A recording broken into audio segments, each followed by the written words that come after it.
En mai 1986, la lettre des catacombes, extraite du Partisan européen, montre l'impasse où se trouve notre société et le chaos vers lequel cela nous conduit. Il est au monde un seul chemin que personne ne peut suivre hormis toi-même. Suis volontairement ce chemin que les autres suivent aveuglément. Frédéric Nietzsche. Ayant assimilé l'essentiel de la vision de Nietzsche à 19 ans, je n'ai eu le choix qu'entre la folie ou la découverte d'un refuge. Cette situation limite me contraignit à tout voir suivant une dimension de l'histoire qui transformait toute l'actualité. Depuis plus de 50 ans, je m'entends accusé de pessimisme et même de délectation morose. Et pourtant, je me trouve à 67 ans bien plus frais d'esprit et de corps que mes optimistes détracteurs. Il doit y avoir une raison. Celle-ci me semble simple. Les illusions sont traumatisantes, et le seul moyen de ne pas avoir de désillusions est de rejeter librement toutes les illusions, sans attendre que l'expérience nous les arrache. Toute forme de peur engendre une crispation, et toute crispation un vieillissement. Quiconque a rajouté les illusions a les pieds sur le roc. C'est lui qui reste d'aplomb quand tout croule autour de lui.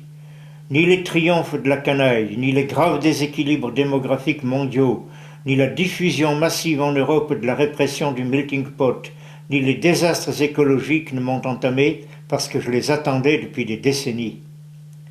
Ma foi invulnérable en l'avenir venait du fait que je ressentais tous ces désastres comme les œuvres inévitables de celui que Nietzsche appelle le dernier homme, de cette crapule gouailleuse qui va du salarié moderne qui ne veut plus rien connaître de sa condition à l'homme d'État qui manœuvre à vue. Mais il faut le voir clairement. Nous avons affaire à une civilisation qui n'a pas la moindre chance de s'en tirer.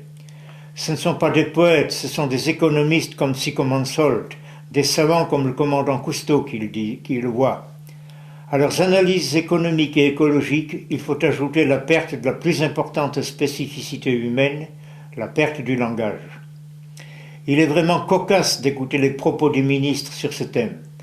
Je ne parle pas seulement des tout derniers ministres, mais bien de tous ceux qui se sont succédés depuis 50 ans. Leur aveuglement est total et pas un seul d'entre eux n'a abordé les vrais problèmes. L'urbanisation excessive, le délabrement familial, les interrogations enfantines confrontées au nihilisme ambiant, l'angoisse atomique et économique qui apparaît aujourd'hui avant la puberté maladivement avancée par la publicité érotique, le bruit, la déculturation des programmes, la perte de l'identité ethnique et culturelle, l'utilitarisme à l'aveuglette. L'espoir, le seul espoir est aujourd'hui de survivre aux guerres internationales et civiles qui ne peuvent manquer de se produire.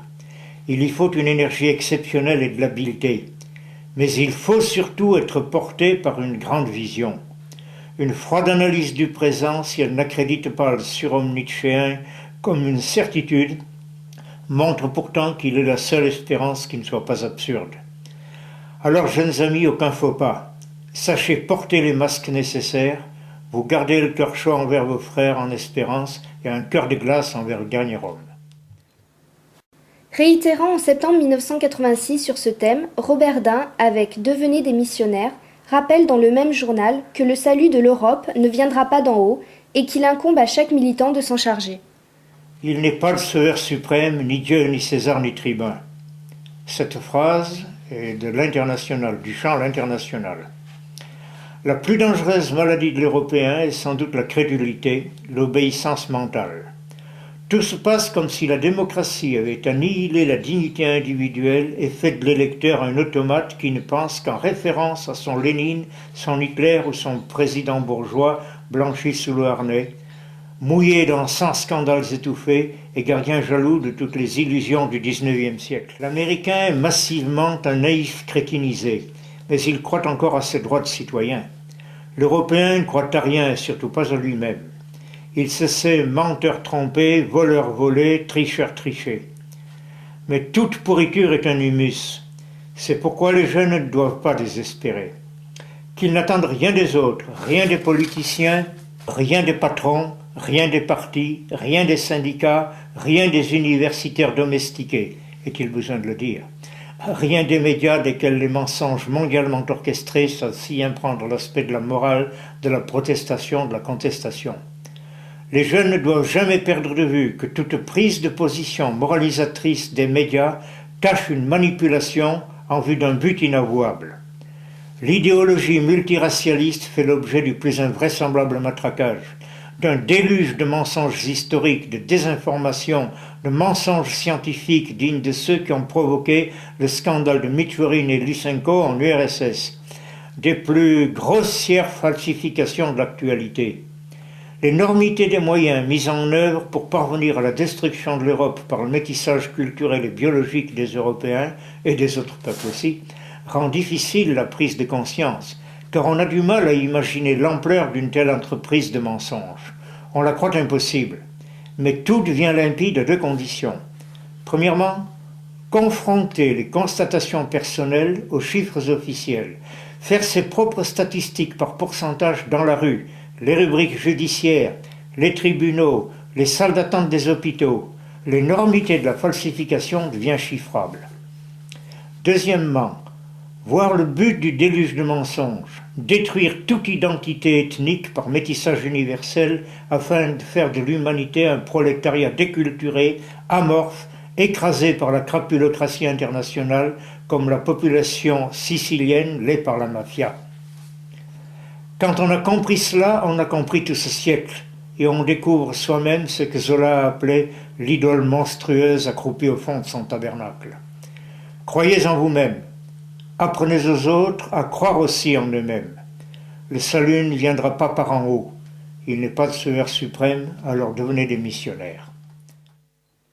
En écrivant dans la foulée au mois de novembre 1986 les fondements psychologiques du terrorisme, l'auteur explique pourquoi sont menées les actions violentes.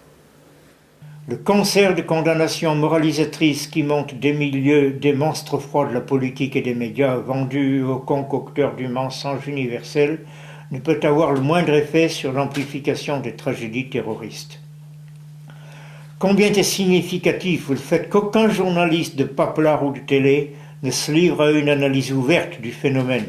Cette analyse est pourtant simple et les mouvements terroristes du monde entier présentent des points communs faciles à mettre en évidence. Il y a d'abord le fait que les terroristes sont des gens en situation de désespoir. Toutes les guerres de décolonisation ont débuté par une phase terroriste. Il est facile de dénoncer les sales guerres quand on s'assoit régulièrement dans une assiette pleine. Mais en face, il y a les exclus qui savent bien qu'on les prendra pour des chiens qui aboient tant qu'ils ne feront pas parler la poudre. Peuvent-ils espérer une prise en considération de leurs problèmes par les puissances politiques, une solidarité de l'opinion publique contre les abus les plus criants? Non. Alors ils considèrent le monde entier comme complice de leurs oppresseurs, de leurs spoliateurs, et ils tirent dans le tas.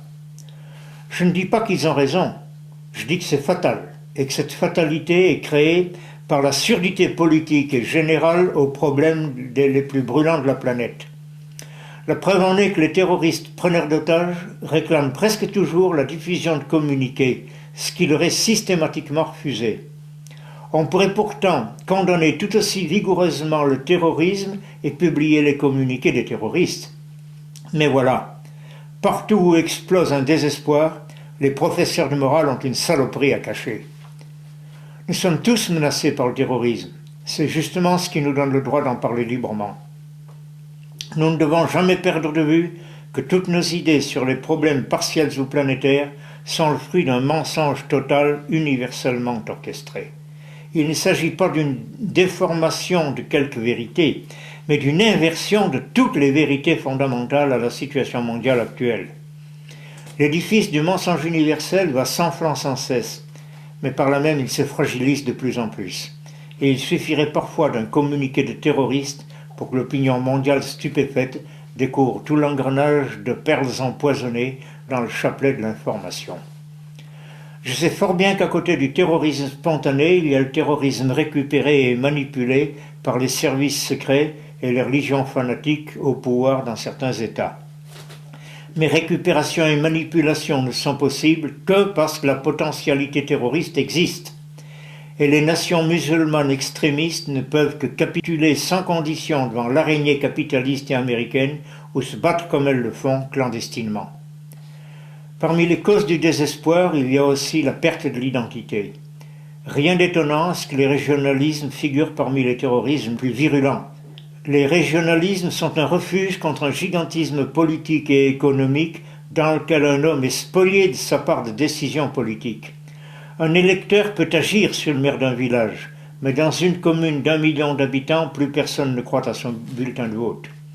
Plus le groupe humain augmente, plus magouilles et manipulations d'opinion deviennent faciles.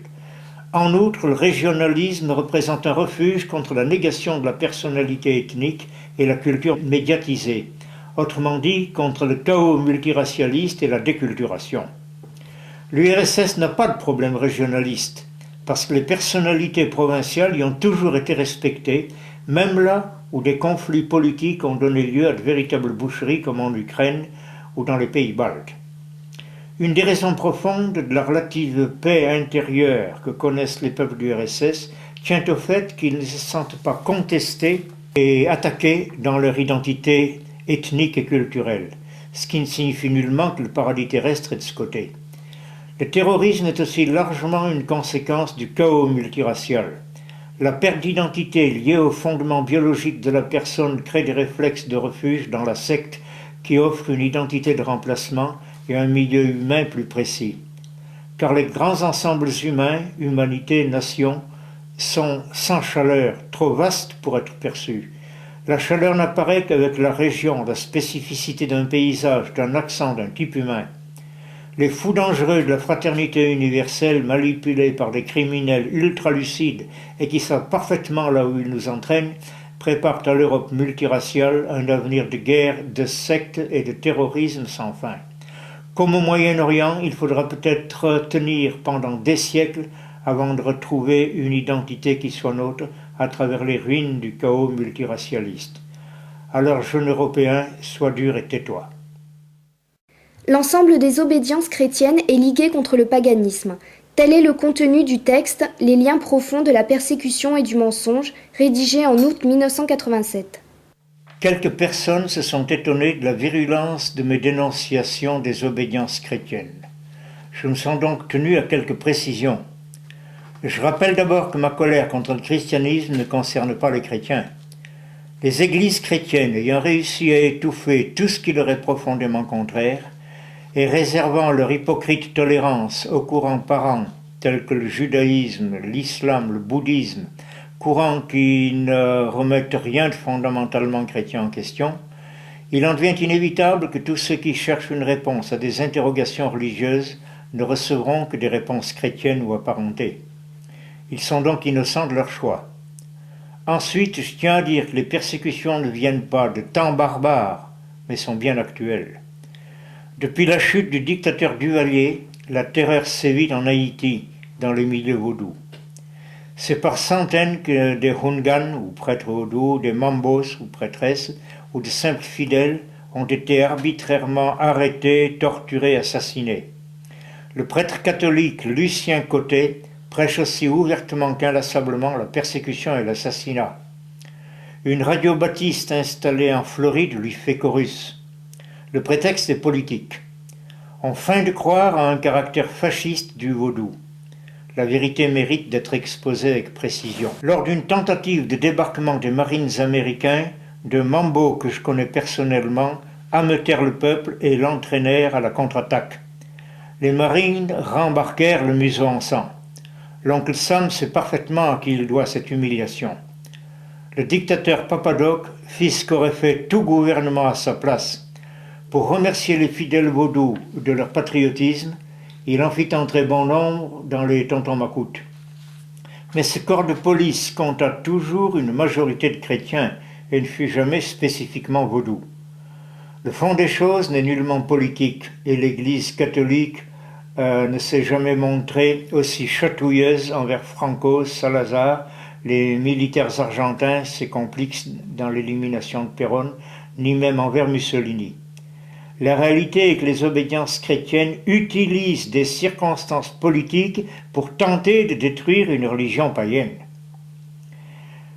Elles en usent envers le vaudou exactement comme envers le paganisme nordique qu'elles assimilent abusivement et consciemment au national-socialisme. Pourtant, ce paganisme n'a pas cessé de susciter les sarcasmes d'Hitler et quelques convergences culturelles ne suffisent pas à mettre pommes et nèfles dans le même sac. L'arithmétique cesse-t-elle d'être vraie parce qu'elle s'enseignait dans les écoles primaires du Troisième Reich? Alors ne nous laissons pas abuser et ne perdons jamais de vue le but le plus important, écraser l'infâme. Conseillant quelques attitudes sûres dans un contexte social déboussolé, Roberdin choisit en 1991 le Courrier du Continent pour diffuser ses réflexions dans Mise au point urgente. La roue de l'histoire tourne en accélérant. Cela signifie pour nous que les ultimes batailles sont proches et qu'il est plus que temps d'acquérir une parfaite lucidité, car nous ne pouvons plus nous permettre de nous tromper d'ennemis et de nous laisser diviser par de faux problèmes. La première illusion à balayer est celle de la prise du pouvoir. Nous ne prendrons jamais le pouvoir, ni en France, ni en Suisse, ni en Allemagne, dans laquelle au juste il y en a 3 plus des morceaux éparpillés, ni en Italie, ni en Espagne. Or, l'illusion d'une prise du pouvoir n'est pas seulement un gaspillage de force par mauvaise orientation, gaspillage que je dénonce depuis plus de 20 ans. C'est aussi un facteur de division par rivalité de chefs qui ont en commun une naïve surestimation d'eux-mêmes. L'attente du chef charismatique qui mettra tout le monde derrière lui est à mettre dans le même sac que le retour du Messie et procède de la même démission face à notre propre responsabilité. Je ne cesse de le répéter pour la plupart en vain, l'âge des fureurs est révolu. Nous sommes à l'âge missionnaire qui doit suivre toute grande prophétie. Chacun de nous a le devoir de devenir missionnaire, mais cela exige de se cultiver, de lire et de réfléchir beaucoup, de développer son élocution et ses capacités de discussion calmes et efficaces. Cela exige donc de connaître l'adversaire. C'est certes plus pénible que d'attendre l'apparition d'un problématique chef charismatique et même de vendre des journaux, de coller des affiches et de tenir des meetings. Prendre le pouvoir, qui peut espérer encore en avoir le temps. Les grands drames écologiques font plus que nous pendre sur la tête, ils frappent déjà. La mort de dizaines de millions d'arbres, ormeaux en France, conifères en Europe centrale, la pollution qui atteint déjà les nappes phréatiques, les marées noires, l'empoisonnement du Rhin, de la mer du Nord, environ le tiers du poisson pêché est rejeté comme inconsommable, les milliers de kilomètres de serpents de déchets plastiques sur les océans, la destruction massive du plancton végétal aux conséquences plus graves que la destruction de la forêt amazonienne, la déchirure de la couche d'ozone révélatrice de son amincissement général, tout cela ne suffit-il pas pour comprendre? Tchernobyl, une bagatelle en comparaison de ce que je viens d'énoncer. Les 11 millions d'analphabètes avoués en France, les mêmes 65 millions aux USA, la baisse catastrophique du niveau culturel que le bradage des diplômes ne peut cacher, les 45% de professeurs français qui ont déjà pris des baffes sur la gueule de leurs élèves ou des parents, les femmes violées en public sans que les témoins réagissent, les policiers assassinés par les truands et systématiquement désavoués et même poursuivis s'ils ont le mauvais goût de considérer l'ordre public et leur propre peau comme plus précieux qu'un truand, les partis de tous horizons et les églises qui font chorus pour nous culpabiliser et nous submerger sous une immigration croissante, partis et églises qui ne sont que les carpettes des grands lobbies qui consciemment et systématiquement affament le tiers-monde et nous font submerger par lui, car ils font ainsi coup triple. Bénéfices énormes, destruction des cultures indigènes traditionnelles, destruction de la race aryenne, fière et impossible à réduire en esclavage. Gardons-nous de croire à une erreur de la crapulocratie des lobbies financiers et industriels. Il n'y a pas la moindre erreur, mais une entreprise aussi lucide que démoniaque. Ces gens n'ont pas commis la gaffe de s'allier à l'Allemagne pour liquider le bolchevisme. Ils ont fait le contraire, et de leur point de vue, ils ont bien fait. L'éthique de sang et d'honneur était 100 fois plus dangereuse pour la crapulocratie mondiale et mondialiste que le bolchevisme. Ce dernier ne pouvait manquer de se désintégrer par ses contradictions envers la nature humaine, aryenne surtout. L'arien veut sa liberté d'entreprise. Il est l'homo faber à qui les doigts démangent de créer ce qui lui passe par la tête. Le contraire de l'animal bloqué à un certain degré d'évolution, ce qui est le cas de certaines races humaines. L'arien est le plus jeune degré de l'évolution, la plus jeune mutation, mais il n'a pas la ruse. Il a l'absence de méfiance d'effort. Le capitalisme est le contraire de l'arien. Il est la misère de l'être qui se compense par l'enflure de l'avoir. Tout arien authentique donne par sa simple liberté d'allure de l'urticaire à un capitaliste. La guerre entre les deux est totale et de toujours. Le second pense tout est à vendre, ce n'est qu'une question de prix. Le premier pense tout ce qui a un prix n'a que peu de valeur. Intéressé par l'avenir de notre continent, Roberdin a créé une langue de toutes pièces. C'est en mars 1992, dans L'homme libre, fils de la terre, que s'impriment bonnes et mauvaises solutions face à la nécessité d'une langue internationale. La tentative d'officialisation du gouvernement mondial par les multinationales a exigé, entre bien d'autres mises en scène, celle de l'unification de l'Europe, cause pour laquelle il a fallu casser les structurations de l'URSS et faire savoir au monde entier par la guerre du Golfe que chacun n'avait qu'à la fermer devant le gendarme américain. Les choses ne vont pourtant pas tout à fait selon les vœux des maîtres de l'ombre, et le réveil des nationalités est un casse-tête duquel il se serait bien passé. Il est évident que tout être soucieux de ne pas voir se renouveler les absurdes boucheries entre Européens ne peut que se féliciter de la construction européenne, même si elle laisse déjà percevoir un supplément de tyrannie étatiste qu'il faudra réduire à l'impuissance par la désobéissance civile et toutes les formes utilisables de la révolte.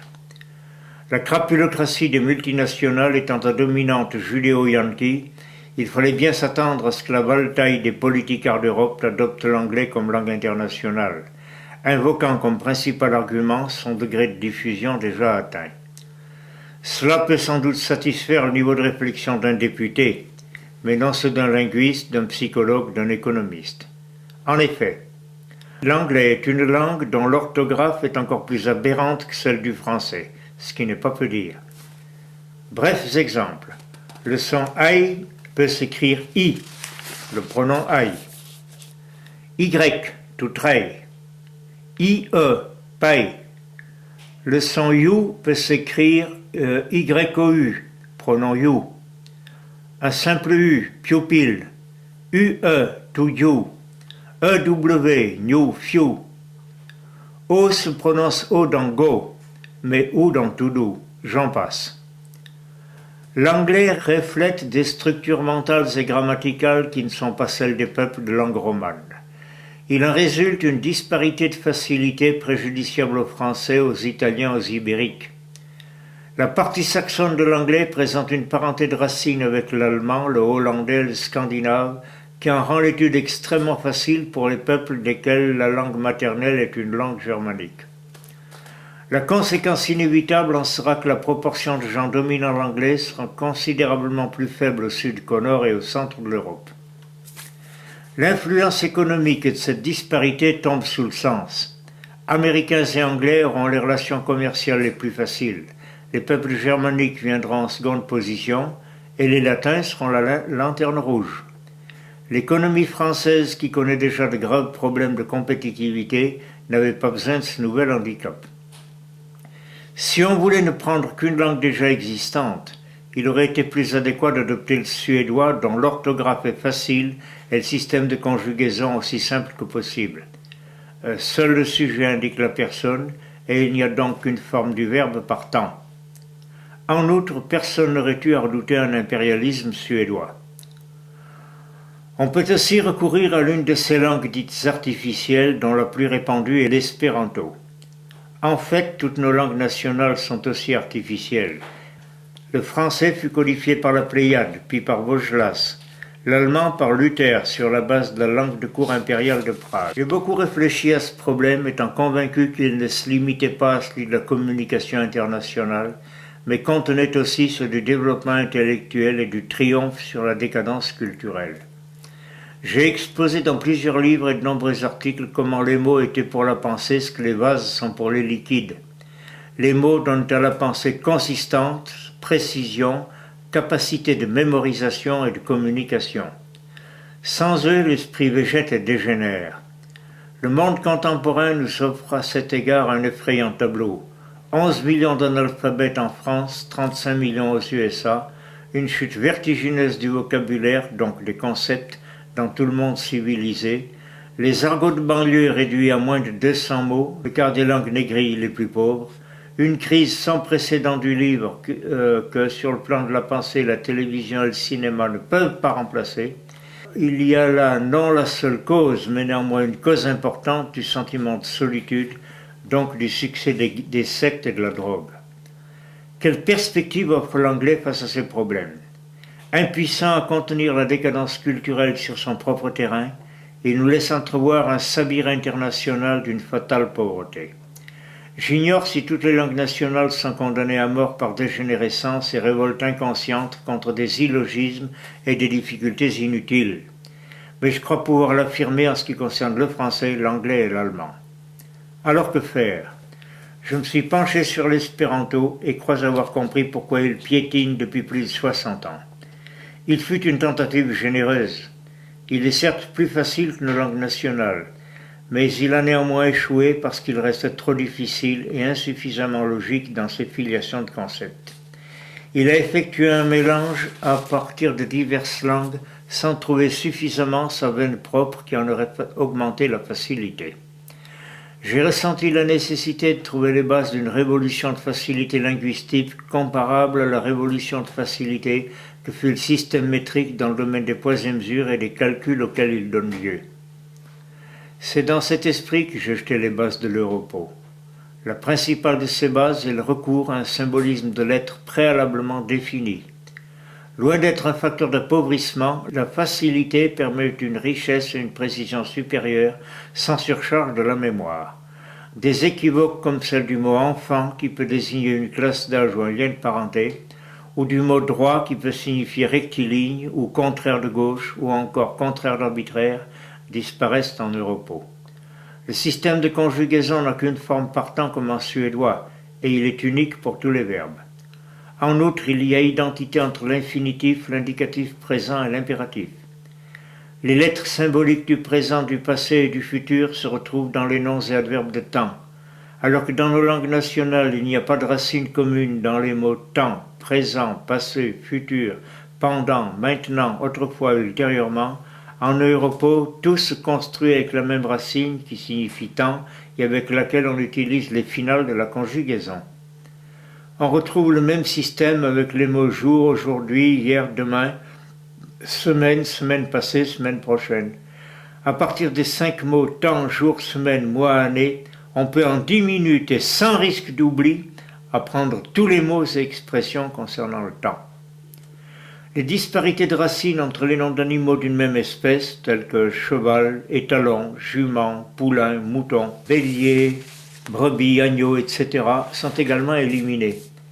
Connaissant un nom d'espèce logiquement neutre, il suffit de se repérer aux lettres symboliques du masculin, du féminin et du diminutif pour reconstituer sans le moindre risque d'erreur tous les noms d'une espèce. On peut deviner que l'orthographe est phonétique et la grammaire sans exception. Je lance ici un appel pressant, dramatique même, à tous les révolutionnaires, à tous les esprits libres capables d'entreprendre quelque chose pour préserver nos enfants de la déchéance intellectuelle. Le repos peut s'apprendre en 2 mois au maximum. Cela devient vite un jeu et une véritable jubilation devant la capacité de deviner et de créer des termes sans risque d'erreur. Je suis prêt à organiser des séminaires gratuits, à fournir des cassettes enregistrées au prix coûtant. Une semaine d'études suffit amplement pour pouvoir poursuivre seul l'étude de l'Europo. Je demande aux espérantistes de ne pas s'offusquer de ma proposition. S'ils font eux-mêmes la démarche de s'informer et de commencer l'étude de l'Europo, ils ne pourront manquer de constater à quel point il est plus facile que l'espéranto. L'Europo ne s'apprend pas, il se construit. Je demande surtout aux jeunes d'avoir assez de curiosité pour se rendre eux-mêmes compte. Ils sont les premiers concernés. Les humains libres n'ont là comme partout à compter que sur eux-mêmes. La révolution culturelle, si elle se fait, se fera à partir du peuple, non par la grâce des larbins politiques et de la finance apatride et des multinationales. Condamné à la prison perpétuelle par le tribunal de Nuremberg, Rudolf Hess fut retrouvé mort à Spandau en 1987. Un ouvrage émettant la possibilité d'un assassinat incite l'auteur à publier de nouveau dans le Courrier du Continent, en 1995, l'affaire Hess rebondit. Les éditions du Camelot et de la Joyeuse Garde ont publié une excellente traduction française du livre de Wolf Rüdiger Hess, Mord an Rudolf Hess, sous le titre La mort de Rudolf Hess, un meurtre exemplaire. Dès l'automne 1987, quelques semaines après la mort de la victime de l'un des plus grands crimes politiques de l'histoire, je publiais un article dans lequel les dessous de cette terrible affaire étaient évoqués et j'affirmais entre autres « L'affaire Hess ne fait que commencer. Seul ce qui est sale a besoin de se cacher. Le livre du courageux fils de la victime apporte à la thèse de l'assassinat un faisceau d'indices si lourd qu'il serait plus que suffisant à une condamnation des suspects en cour d'assises. Et c'est en cela que ce livre est un instrument précieux pour tous ceux qui résistent à l'intoxication de l'opinion par les mensonges officiels et le matraquage médiatique mondialement orchestré. Il serait dangereusement naïf de croire que ces mensonges et ce matraquage ne concernent qu'une optique sur l'histoire. La raison de la défiguration de l'histoire concerne notre avenir. Elle a pour but de nous amener à abdiquer notre liberté, cette liberté de pensée et d'expression telle que l'ont successivement incarné l'Antiquité germanique, la Suisse, Venise, la Hollande et les théoriciens de 1789, même si l'application des principes a souvent été paradoxale. C'est Guillaume Tell, Till Eulenspiegel, Mandrin que l'on veut tuer, mais aussi Montaigne, Ulrich von Hutten, Götz von Berlichingen, La Rochefoucauld, Chamfort, Voltaire, Fontenelle, Stendhal, Stirner et Nietzsche. Les bourrifantes distorsions de la pensée de Nietzsche, distorsion qui va souvent jusqu'à la totale inversion, est une manifestation de la volonté consciente de tuer l'âme européenne. Un jour proche, Shakespeare et Voltaire seront sans doute expurgés, comme le fut déjà le poème à l'homme blanc de Jules Romain lors de l'édition du centenaire de sa naissance. L'acharnement poussé jusqu'à l'assassinat d'un prisonnier politique de 94 ans n'est intelligible que du point de vue général de la politique anglo-saxonne du XXe siècle. Dans cet article, nous ne pouvons en indiquer que les lignes principales. Dès 1913, le ministre des Commerces français publia un livre intitulé « L'Allemagne et son empereur », dans lequel il contestait à l'Allemagne le droit d'effectuer des pénétrations économiques comme le faisaient les nations colonialistes. Motif de cette étrange discrimination, l'Allemagne ne faisait rien pour faire évoluer les peuples vers la démocratie. L'histoire a depuis fort amplement démontré à quel point la réserve culturelle de l'Allemagne était fondée. Mais dans une tête démocrate, la démocratie ne se discute pas. L'Allemagne écrasée, les États-Unis, qui avaient fort peu souffert de la guerre, lui imposèrent des réparations exorbitantes qu'elle ne pourrait jamais payer. Mais elle paierait les intérêts, comme les paient encore la plupart des pays du tiers-monde. Sans ce système de raquettes, les États-Unis s'effondreraient en quelques semaines. On lira avec profit « Alléluia, l'histoire de l'Amérique » de Joachim Fernau. Au milieu des années 20, Winston Churchill publia son livre « La guerre inachevée », dans lequel il expose fort cyniquement que le but de la précédente était la destruction de la puissance industrielle allemande et que, ce but n'ayant pas été atteint, il faudrait la compléter par une seconde guerre dans laquelle l'aviation jouerait le rôle principal. Là était annoncé d'avance le bombardement des villes allemandes, mais aussi le plan Morgenthau. Remarquons en passant qu'il fallait être bien stupide pour ne pas prévoir que les Américains empêcheraient cet effacement de la puissance économique allemande, d'une part pour ne pas donner le champ libre au communisme, mais surtout pour la capter à leur profit, ce qu'ils ont fait en s'emparant des concerns, au besoin par l'assassinat, comme ce fut le cas pour Harald Quandt et Hans Martin Schleyer.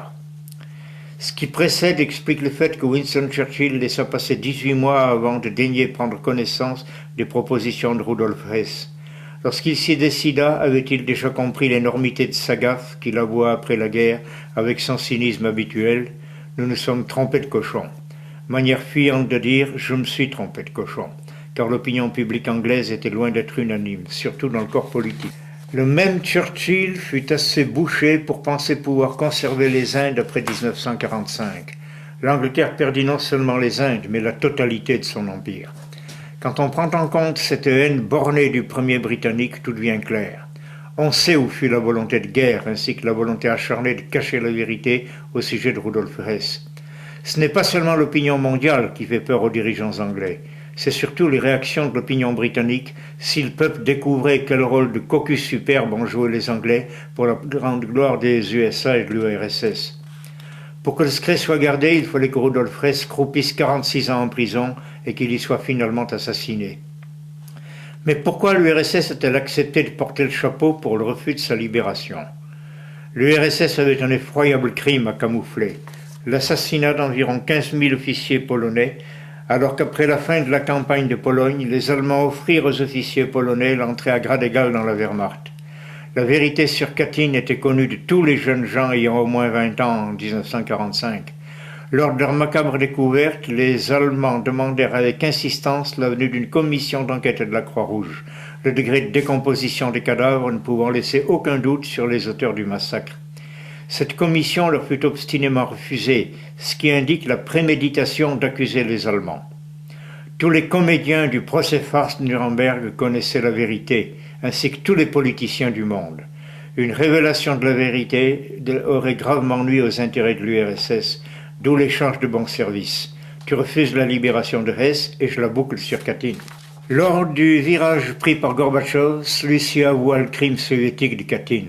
L'enjeu du marché avec l'Angleterre disparaissait, et même Gorbatchev déclara que son pays ne s'opposait plus à la libération du plus vieux prisonnier du monde. Ce faisant, il condamna ce prisonnier à mort. Rudolf Hess et sa famille eurent beau promettre de ne pas faire de déclaration publique, en Angleterre on est réaliste et on ne prend pas de risques. Il ne restait qu'une solution, l'assassinat du témoin gênant. En repoussant par 2 fois l'accès des historiens au dossier Hess, la seconde fois jusqu'en 2017, le gouvernement a fait un véritable aveu, car tout être de bon sens sait que seul ce qui est sale a besoin de se cacher. Le livre de Wolf Rüdiger Hess, bourré de précision, efface tout doute dans l'esprit du lecteur, et en cela il est un acte de défense qui concerne tous les Européens. Car à travers Hess et tout ce qu'il représente, ce sont notre race et l'homme de notre race qui sont attaqués. Sous le sceptre d'Ottokar, en parodiant un titre célèbre, dénonce les méfaits de la circulation intense et de son principal agent, le véhicule à moteur. Un vieux communiste me disait récemment « Les 2 plus grands malheurs de ce siècle sont la bagnole et la télévision ».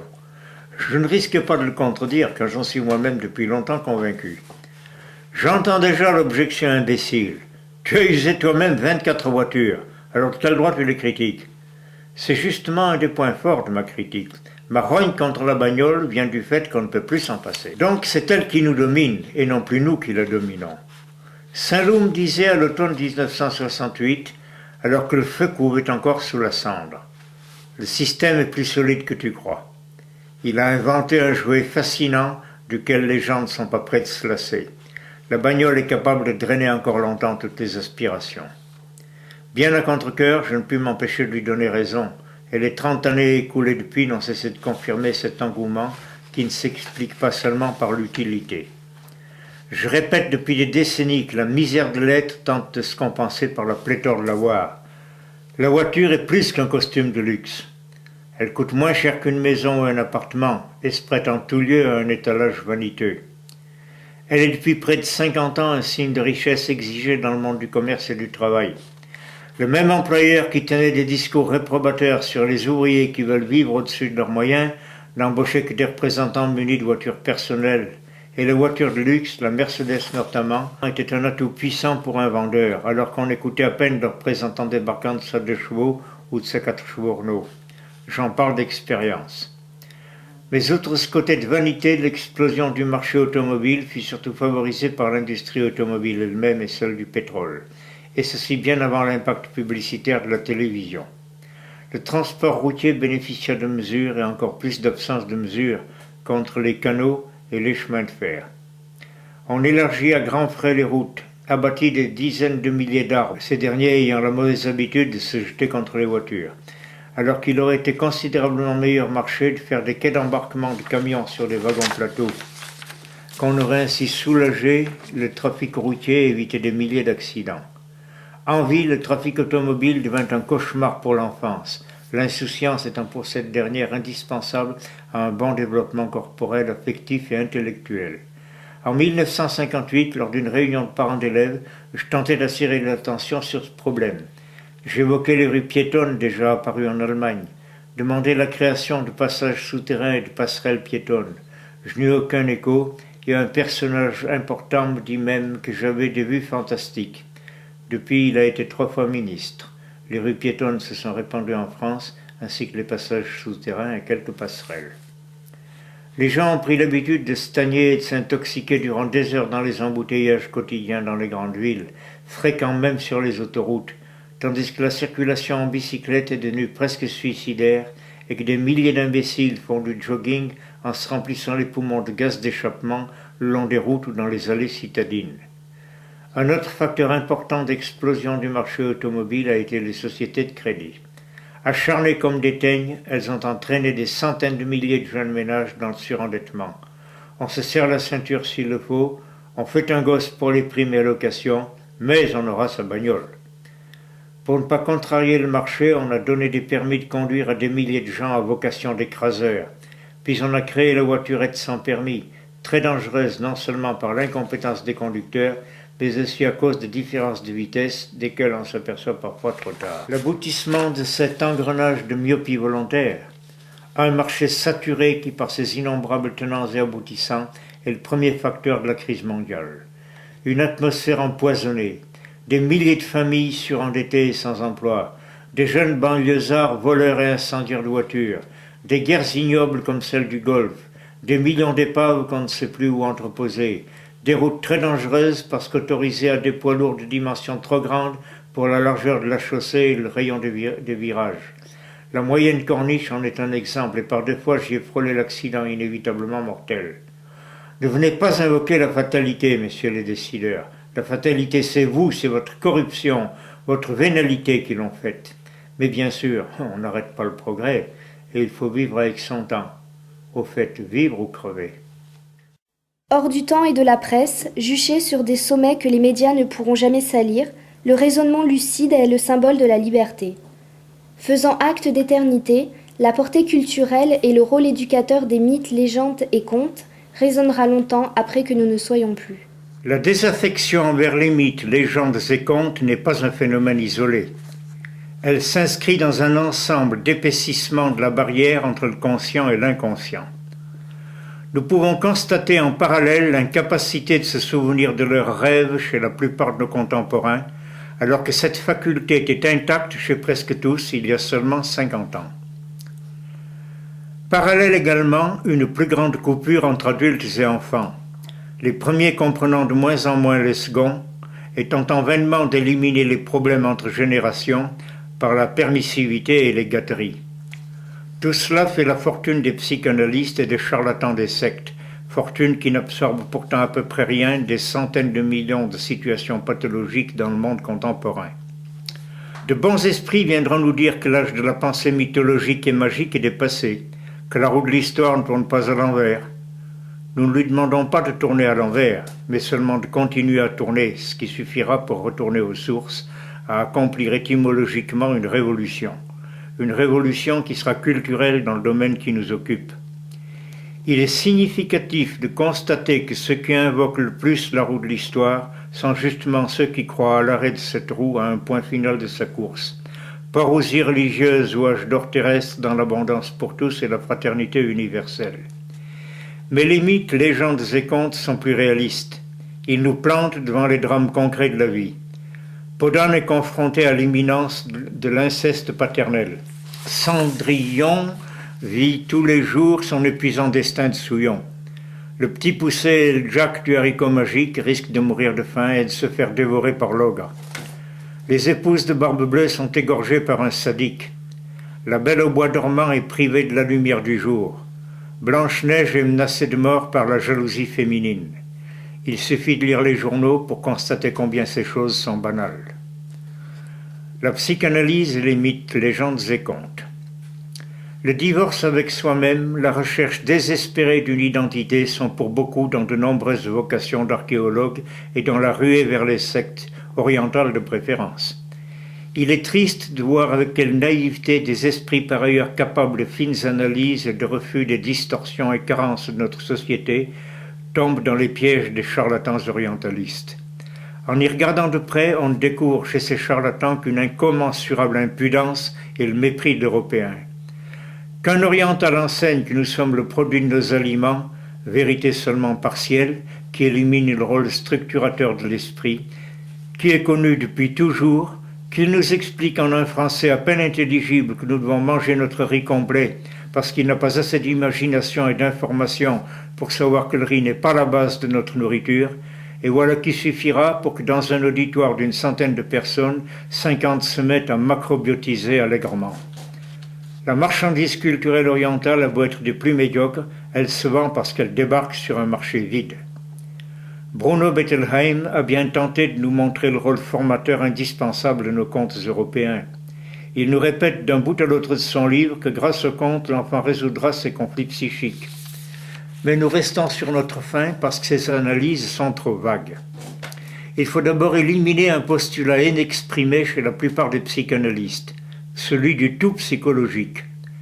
Nous refusons ce dernier aussi vigoureusement que le tout économique, le tout social et n'importe quelle forme de réductionnisme. La peur, dénominateur commun de tous les sentiments négatifs, n'est pas la même et n'est pas justiciable des mêmes thérapies selon qu'elle est innée ou le produit d'un choc violent. Il reste néanmoins que l'univers magique des mythes, contes et légendes pourra apporter une aide tant contre les inhibitions innées que contre les séquelles d'un traumatisme ou même une situation habituelle traumatisante. Nous allons essayer de débrouiller ce difficile problème et de voir à travers les yeux de l'enfance et de notre inconscient. Disons d'abord que dans tout conflit psychique, il y a une Wechselwirkung, un jeu alterné de causes et d'effets.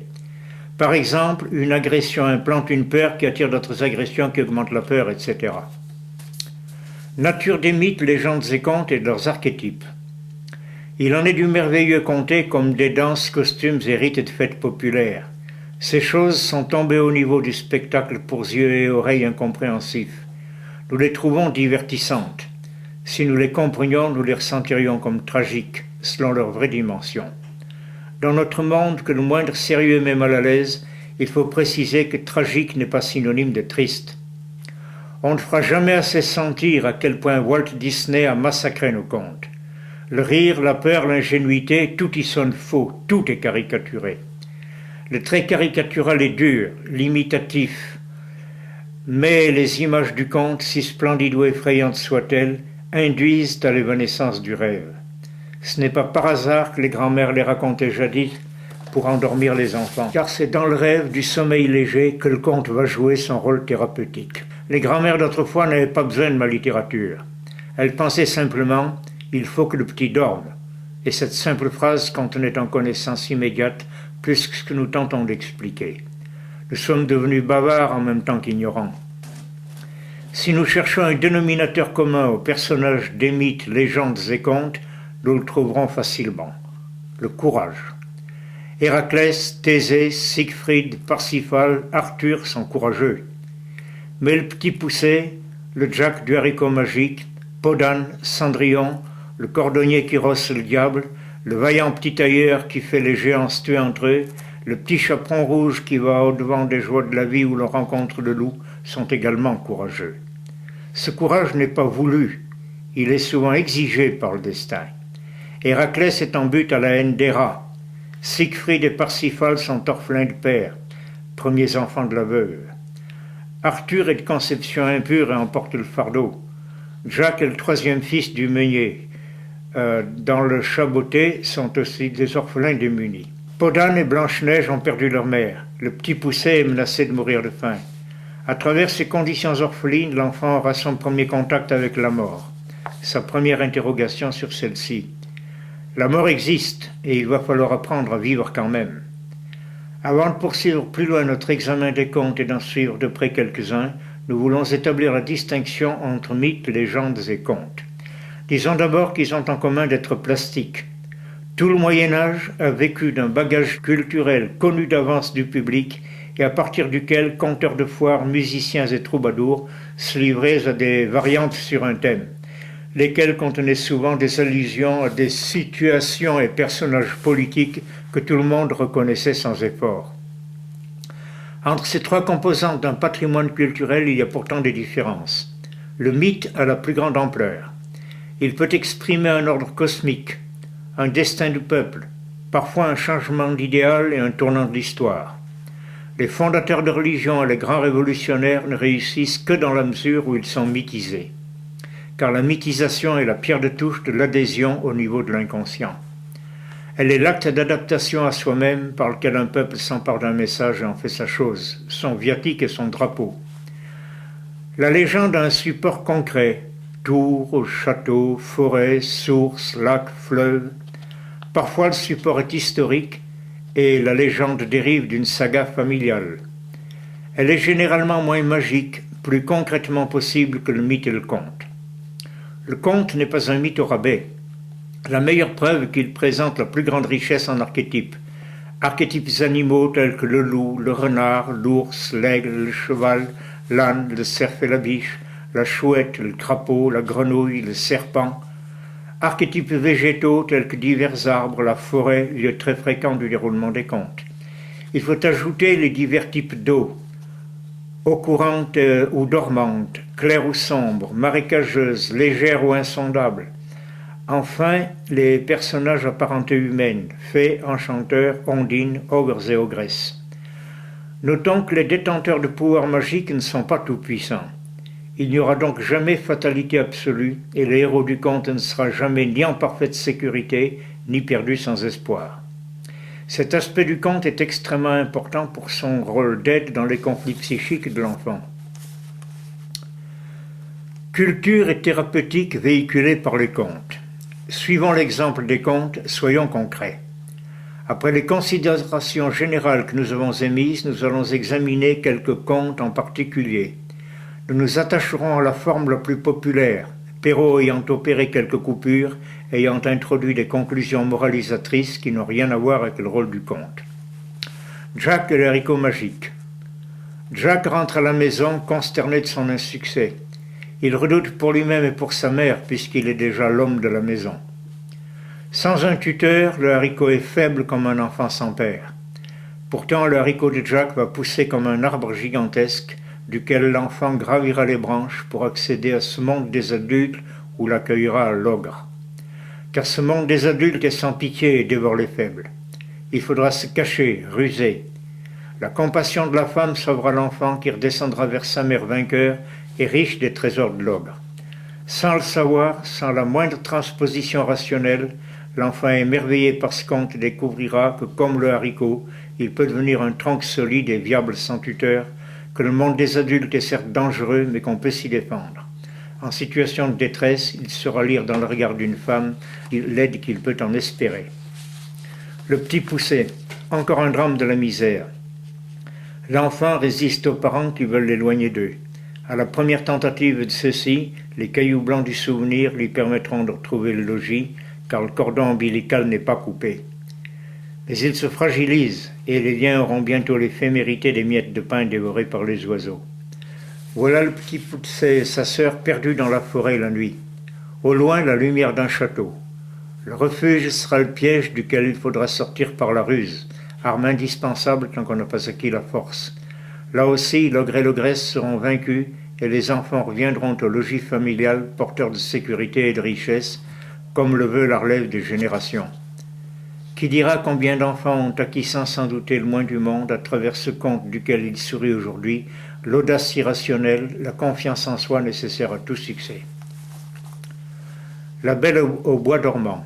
Une fillette ardemment désirée vient de naître. Les fées se pressent autour de son berceau et la comblent de tous les dons. Mais une vieille fée a été oubliée et se venge. La princesse sera frappée par la vieille méprisée, comme Baldour sera tué par une flèche de Guy, bois fragile et parasite manié par un dieu aveugle, lui-même guidé par le dieu de la ruse. Gardons-nous de tout mépris. La leçon vaut tant pour les rois que pour les enfants. C'est le mépris qui crée ce que Karl Marx appelle l'aliénation. C'est sur les voies du ressentiment que chemine cette révolution que le même Karl Marx appelle la vieille taupe. Adolescente, la princesse est frappée de sommeil ainsi que tout son entourage. Elle a sombré dans ce sommeil après s'être piquée à un fuseau, emblème évidemment phallique. Nous avons là l'adolescente qui découvre les réalités du sexe et a un réflexe de refus de ces réalités. Il faudra l'ardent amour du prince pour la tirer de son repli sur elle-même. Vision freudienne, diront certains, en partie seulement, car ce conte est nettement opposé au pansexualisme en montrant que chez les êtres délicats, le sexe ne trouve son épanouissement que dans la chaleur de l'amour esthétique et du contact d'âme à âme. Le prince ne découvre pas la belle par hasard. Il a entendu parler d'un château mystérieux d'accès très difficile, entouré de forêts impénétrables. Mais par l'instinct du défi inné chez tout Européen authentique, il traverse taillis et ronciers jusqu'à la clairière du château endormi. Et là il découvrira dans la princesse de chair la beauté et l'harmonie dissimulées au corps du monde hostile et conflictuel. Et lui, fils d'une ogresse et que tout disposait à un destin de roi brutal, il ramènera au monde et pour le monde la beauté endormie, enfouie et oubliée. Car les contes ne sont pas que pour les enfants. Podane oppose à la pression incestueuse du roi son père des exigences qu'elle croit irréalisables. La robe couleur de ciel, celle couleur de lune et celle couleur de soleil.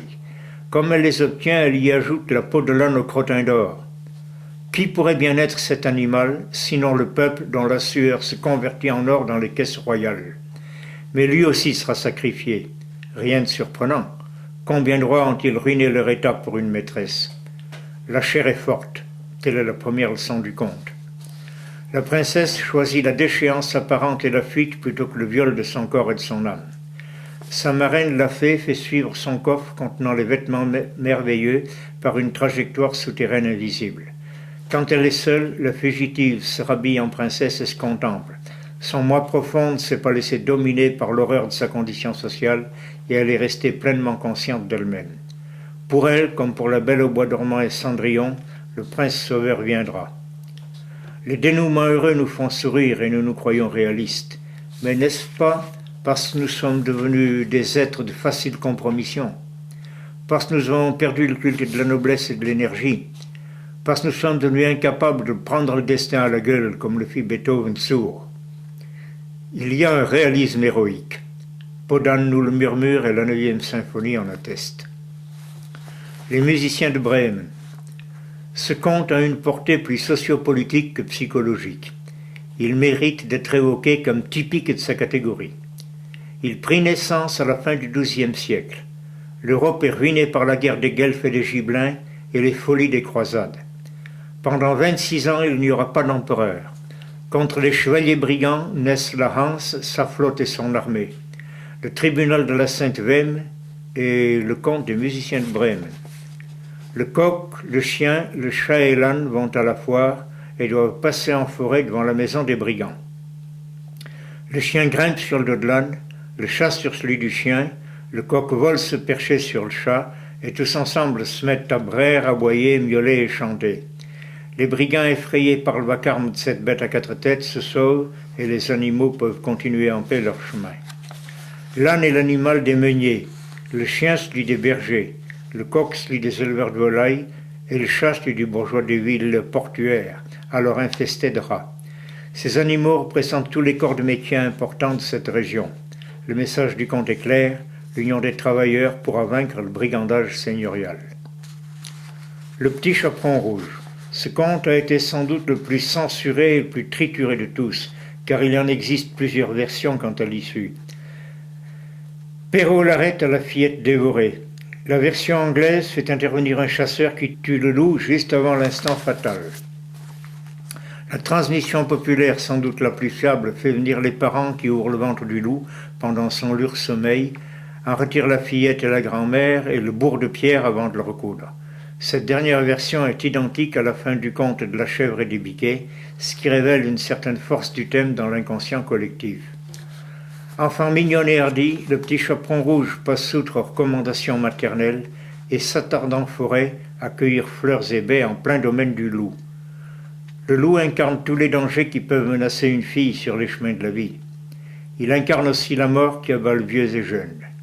Faut-il pour autant vivre frileusement dans la prudence excessive et la peur?